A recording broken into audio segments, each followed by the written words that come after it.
பிரியாணிக்கு நம்ம சிக்கன்லாம் மசாலாலாம் பரட்டி வச்சிடலாம். ஒரு அரை மணி நேரம் ஊற வச்சு இப்படி செஞ்சிங்கன்னா செம்ம டேஸ்ட்டாக சிக்கனும் நல்லாயிருக்கும். பிரியாணியில் இருக்க சிக்கனும் நல்லா இருக்குங்க.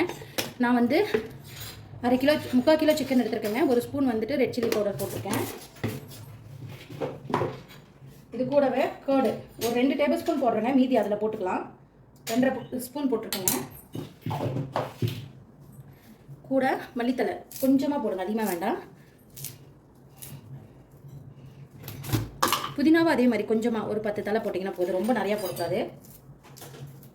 போட்டுக்கோங்க.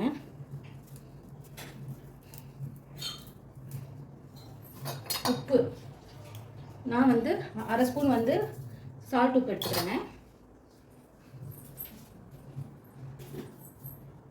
இது கூடவே கரம் மசாலா ஒரு 1/4 ஸ்பூன் அளவு போட்டுக்கிறேன். மீதி 1/4 ஸ்பூன் நம்ம இந்த பிரியாணியில் போடலாங்க.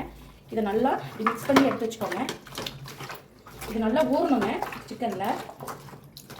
அப்போ தான் நம்ம அந்த பிரியாணி செய்யும்போது சிக்கனில் நல்லா அந்த காரம் டேஸ்ட் எல்லாமே ஒட்டி நல்லா இருக்குங்க. இதை நல்லா ஒரு 1/2 hour ஊற வச்சுட்டு நம்ம பிரியாணி செய்யும்போது காமிக்கிறேங்க. Hi friends, welcome to Nila's kitchen. நம்ம இன்றைக்கி என்ன பார்க்க போகிறோம்னா 3/4 கிலோ சிக்கன் பிரியாணி எப்படி செய்யலான்னு பார்க்கலாங்க. நான் வந்து சின்ன டம்ளரில் 3/4 கிலோ எடுத்துருக்கேங்க. நீங்கள் எந்த டம்ளரில் எடுக்கிறீங்களோ அதுக்கு தகுந்த மாதிரி ஆயில் ஊற்றிக்கோங்க. ஆயில் நல்லா காயிட்டும். ஆயில் நல்லா காஞ்சிருச்சு. நான் ஒரு 4 பிரியாணி லீஃபு, ஒரு சிட்டிகை சோம்பு, 3 ஏலக்காய், 4 கிராம்பு, 4 பட்டை, 2 ஒரு அன்னாச்சி மொக்கு, கல்பாசி கொஞ்சங்க, இந்த மொக்கு 2 எடுத்துக்கிட்டேன். எல்லாம் போட்டுக்கிறேன். பொரியட்டும். இதெல்லாம் நல்லா பொரிஞ்சிருச்சு. இப்போ நான் வந்து ஒரு டம்ளருக்கு ஒரு ஆனியன் வீதம் எடுத்துக்கிட்டேங்க. 4 வெங்காயம், பெரிய வெங்காயம் கட் பண்ணிவிட்டேன் ஸ்லைஸாக போட்டுக்கிறேன். இது நல்லா ப்ரௌனிஷ் ஆகும். ஆனியன் நமக்கு இந்த அளவுக்கு நல்லா வதங்கட்டும். நல்லா வதங்கணுங்க. ஆனியனு அடிக்கடி கிளறக்கூடாது. ஆனியன் இந்த அளவுக்கு நல்லா ப்ரௌனிஷ் ஆகணுங்க. இப்போது நான் ஒரு டம்ளருக்கு ஒரு ஸ்பூன் வீதம் 3 டம்ளர் சொன்னாலங்க, அதுக்கு 3 ஸ்பூன் வந்து இஞ்சி பூண்டு பேஸ்ட் ஆட் பண்ணிக்கிறேன். நல்லா மிக்ஸ் பண்ணிக்கலாம். இந்த ஆயிலே நல்லா வதங்கணுங்க. இஞ்சி பூண்டு இந்த அளவுக்கு நல்லா வதங்கணுங்க. நல்லா கலர் சேஞ்ச் ஆகணும். இஞ்சி பூண்டோட கலரு நம்ம ஸ்டெப் பை ஸ்டெப்பாக பண்ணுறதுல தான் டேஸ்ட் எப்போவுமே வருங்க. இப்போது இந்த ஸ்டேஜில் இதில் ஒரு கை வந்து புதினா, 3/4 கை வந்துட்டு ஒரு கை வந்து மல்லி, ஒரு 3/4 கை புதினா எடுத்துக்கிறேங்க. எப்போவுமே புதினாவை விட கொத்தமல்லி கொஞ்சம் அதிகமாக போடணும். ஒரு பீச்சாச்சு. இது நல்லா இந்த ஆயிலில் வதங்கணும். இந்த ஆயிலே வதங்கட்டுங்க. இப்போ இந்த ஸ்டேஜில் நான் தக்காளி எடுத்து வச்சுருக்கேங்க. நான் வந்து சின்ன தக்காளியாக ஒரு 4 தக்காளி எடுத்துருக்கேன். நீங்கள் பெரிய தக்காளினா கரெக்டாக 3 தக்காளி சேர்த்துங்க, கரெக்டாக இருக்கும். ஒரு டம்ளருக்கு ஒரு தக்காளி கணக்கு வச்சுக்கோங்க. எப்போவுமே நான் அப்படி தான் வச்சு செய்வேங்க. இதை நல்லா வதங்கட்டும். ஆல்ரெடி நம்ம உப்பு சிக்கனில் கொஞ்சம் போட்டு ஊற வச்சுருக்கோங்க பிரியாணிக்கு. அதனால் இப்போ நான் கொஞ்சமாக போட்டுக்கிறேன் உப்பு. வேணுமா டேஸ்ட் பார்த்துட்டு போட்டுக்கலாம். அதிகமாகிட்டால் சாப்பிட முடியாது. இருக்குது இந்த ஸ்டேஜில் நான் வந்து தயிர் ஊற்றிக்கிறேங்க. இந்த மாதிரி ஒரு ஸ்பூன் தான் வரும் இந்த புளிக்கரண்டிங்க. நான் வந்து இந்த புளிக்கரண்டியில் 4 ஸ்பூன் ஊற்றிக்கிறேங்க. ஆல்ரெடி அதில் வந்து டேபிள் ஸ்பூனில் 2 ஊற்றிருக்கோம். அதனால் இதில் கரெக்டாக 4 ஸ்பூன் போட்டுக்கோங்க. ஒரு டம்ளருக்கு ஒரு ஸ்பூன் அளவு, ஒரு ஸ்பூன் எக்ஸ்ட்ரா போட்டுக்கோங்க எப்போவுமே. இது நல்லா வதங்கட்டுங்க. அந்த தண்ணியெலாம் வந்துட்டு வடிஞ்சு நமக்கு கிரேவி பக்குவத்துக்கு வரட்டுங்க. தயிர் ஊற்றி பாருங்கள். இது நல்லா வதங்கிட்டுருக்கு. இந்த ஸ்டேஜ்லேயே நான் ரெட் சில்லி பவுடர் அதில் ஆல்ரெடி ஒரு அரை ஸ்பூன் போட்டிருக்காங்க. 1/2 table spoon red chilli powder போட்டுக்கிறேன்.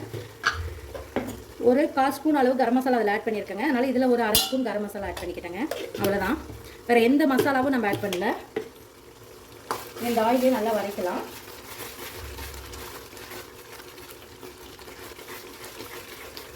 அவ்வளோதாங்க. இந்த ஆயிலே நல்லா வதங்கணும்.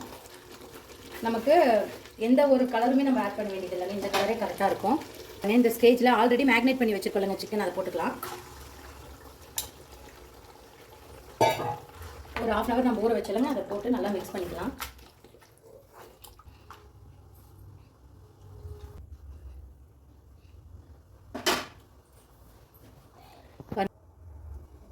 நான் வந்துட்டு ஒரு டம்ளருக்கு 1.5 டம்ளர் அளவு வந்து 4 டம்ளர் தண்ணி ஊற்றிருக்கேங்க. நல்லா வேகட்டும் பார்க்கலாம். பாருங்கள், சிக்கன் நல்லா வெந்துருச்சு. ஒரு 75% வெந்துருச்சுங்க. இப்போ நம்ம எடுத்து வச்சுட்டு ரைஸ் போட்டுக்கலாம்.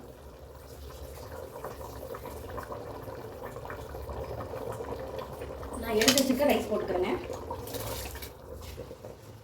மிக்ஸ் பண்ணிக்கலாம். தண்ணி நல்லா அப்சர்வ் ஆகுதுங்க. தம் போட்டுடலாம். தண்ணி இந்த அளவுக்கு நல்லா அப்சர்வ் ஆகுதுங்க.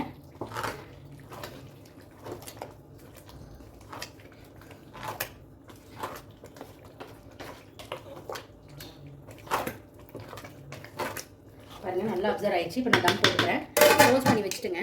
ஒரு வெயிட்டான கல்லை வச்சுக்கலாம். இப்போ நான் கீழே வந்து ஒரு தோசைக்கல் வச்சுக்கோங்க. எடுத்துட்டு தோசைக்கல் ஹை ஃப்ளேமில் வச்சு ஒரு 2 நிமிஷம் ஆகுதுங்க. 2 நிமிஷத்தில் ஹீட் ஆகிடுங்க. அவ்வளோதான். இப்போ தம் போட்டுக்கலாம். சிம்மில் வச்சு கரெக்டாக 25 மினிட்ஸ் டைம் பார்த்துக்கோங்க. ஓப்பன் பண்ணி பார்க்கலாம். ஓப்பன் பண்ணி பார்த்துடலாம். வெயிட் எடுத்துக்கலாம். ஓப்பன் பண்ணலாம். பாருங்கள் எவ்வளோ சூப்பராக இருக்குன்ட்டு. நீங்கள் நெய் இருந்தால் இது மேலே கூட ஊற்றிக்கலாங்க. என்கிட்ட நெய் இல்லை, அதனால நான் அப்படியே உடைக்கிறேன். பாருங்கள் கொஞ்சம் கூட அடி பிடிக்கல. எவ்வளோ சூப்பராக பளபளன்னு வந்திருக்குன்ட்டு. அவ்வளோதாங்க, சூப்பரான ஒரு பிரியாணி ரெடி ஆயிடுச்சு. கண்டிப்பாக நீங்களும் இந்த மாதிரி ட்ரை பண்ணி பாருங்கள். ட்ரை பண்ணி பார்த்து மறக்காமல் கமெண்ட் பண்ணுங்கள்.